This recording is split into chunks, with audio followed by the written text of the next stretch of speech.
തദ്ദേശ സ്വയംഭരണ സ്ഥാപനങ്ങളിലെ ഭരണം നിശ്ചയിക്കുന്നതുമായി ബന്ധപ്പെട്ട് ഉടലെടുത്ത തർക്കങ്ങൾ UDF രാഷ്ട്രീയത്തെ വരും ദിവസങ്ങളിൽ കലാപകലുഷിതമായ സാഹചര്യങ്ങളിലൂടെയാകും നയിക്കുക. കണ്ണൂരിലെ പൊട്ടിത്തെറികൾ കോൺഗ്രസ് സംസ്ഥാന നേതൃത്വത്തിന് വലിയ തലവേദനയാകുമ്പോൾ ലീഗിന്റെയും കേരള കോൺഗ്രസിന്റെയും നിലപാടുകളും മുന്നണി സംവിധാനത്തെ കലുഷിതമാക്കിയേക്കും. കണ്ണൂർ കോൺഗ്രസിലെ അന്തരീക്ഷം പുകഞ്ഞു കാര്യങ്ങൾ സ്ഫോടനാത്മകമായി മാറിക്കഴിഞ്ഞു. വിമതനെ അനുനയിപ്പിക്കാൻ KPCC ഉപസമിതിക്ക് പോലും കഴിഞ്ഞില്ല.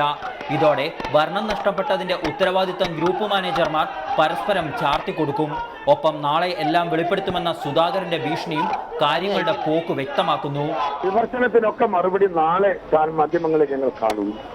ഇതുവരെ ഉണ്ടായ എല്ലാ സംഭവങ്ങളും ഇതുവരെ നിങ്ങളോട് ആരോടും ഞാൻ ഒന്നും പ്രതികരിച്ചിട്ടില്ല. ഇതെല്ലാം ഇതിന്റെ ബാധ്യതകൾ എന്റെ തലയിൽ കെട്ടിവെക്കുമ്പോഴും ഞാൻ അത് അല്ലെന്ന് പറഞ്ഞിട്ടില്ല. എന്നെ വിമർശനത്തിന് ഞാൻ പ്രതികരിച്ചിട്ടില്ല. അതുകൊണ്ട് അതിനൊക്കെയുള്ള മറുപടി നാളെ. സുധാകരനെ ഒതുക്കാനുള്ള അവസരമായി മറുപക്ഷവും നിലവിലെ സാഹചര്യത്തെ ഉപയോഗിക്കും.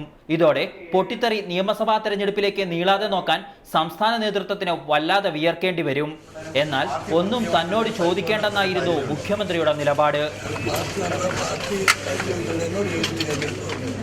എന്നാൽ എല്ലാത്തിനും എരിവ് പകരാൻ തങ്ങളുണ്ടാകുമെന്ന സൂചന നൽകിയുള്ള പ്രസ്താവനകളുമായി CPIM നേതൃത്വവും പതിവ് പോലെ രംഗത്തെത്തി കഴിഞ്ഞു. ഇത് കോൺഗ്രസിൻ്റെ അധികാര ധാർഷ്ട്യത്തിനൊരു തിരിച്ചടിയാണ്.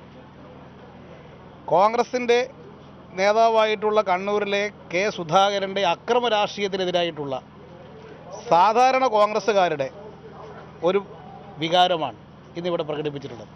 കണ്ണൂരിൽ തദ്ദേശ സ്വയം തെരഞ്ഞെടുപ്പിൽ കോൺഗ്രസ് കാലുവാരി എന്ന പരാതി ലീഗിനുമുണ്ട്.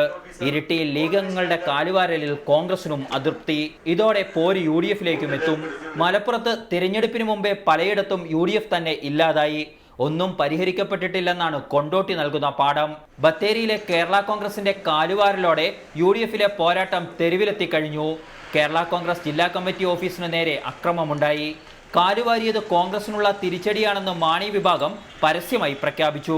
വരും ദിവസങ്ങളിൽ UDF നേതൃത്വത്തിന് തീർത്താൽ തീരാത്ത തലവേദനകളാവും മലബാർ രാഷ്ട്രീയത്തിൽ ഉയർന്നു വരികയെന്നാണ് എല്ലാം നൽകുന്ന സൂചനകൾ.